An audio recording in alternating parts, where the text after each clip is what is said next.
انیس خان صاحب انڈیا سے پوچھتے ہیں، اور وہ یہ پوچھ رہے ہیں جی کیا رات کو سوتے وقت عورتوں کو بال چھپا کر سونا چاہیے؟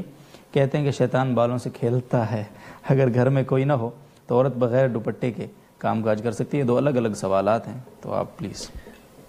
بسم اللہ الرحمن الرحیم۔ رات کو بال چھپا کے سونا ضروری نہیں ہے خواتین کے لیے۔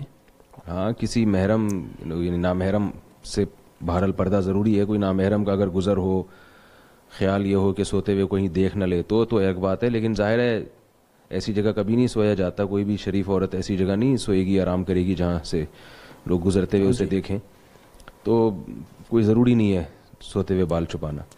دوسرا، گھر میں اگر کوئی نامحرم نہیں ہے تو سر کے بال کھول سکتی ہیں، البتہ عادت اسی کی ڈالنی چاہیے۔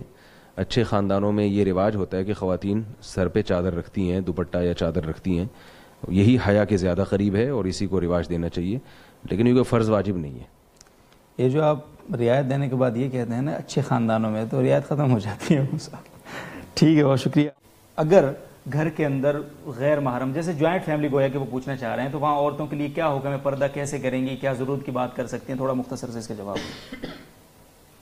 جوائنٹ فیملی میں پردے کا طریقہ تھوڑا سا نرم ہے، کیونکہ ظاہر ہے وہاں برقع پہن کے تو نہیں بیٹھ سکتی ہیں کونے میں۔ جوائنٹ فیملی میں پردے کا طریقہ یہ ہے کہ دیور یا جیٹھ وغیرہ کا گزر ہو، پہلے تو سر پہ چادر رکھیں۔ اگر نامحرم مرد گھر میں ہیں، سارا دن تو مرد گھر میں نہیں ہوتے، جب پتہ ہے کہ جیٹھ یا دیور وغیرہ گھر میں گھوم رہے ہیں، آزادانہ گھوم رہے ہیں، تو سر پہ چادر رکھیں۔ دیور کا جیسے ہی گزر ہو تو وہ گھونگھٹ تھوڑا سا آگے کر لیں تاکہ چہرے پہ ان کی نظر نہ پڑے، اتنا کافی ہے۔ اور اگر پھر بھی غلطی سے نظر پڑ جاتی ہے تو وہ معاف ہے۔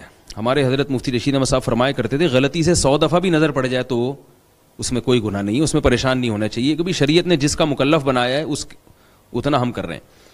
اور اگر کھانا گھر میں اکٹھا کھانے کا معمول ہے، جیسے والدین چاہتے ہیں کہ بھئی ایک دسترخوان پہ سب کھانا کھائیں، تو پھر اس میں طریقہ یہ ہے کہ جیسے جو خاتون ہیں وہ دسترخوان میں جس لائن میں بیٹھی ہیں تو ان کے ساتھ فاصلہ رکھ کے دیور بھی اسی لائن میں ہو، یعنی دیور یا جیٹھ سامنے نہ بیٹھیں۔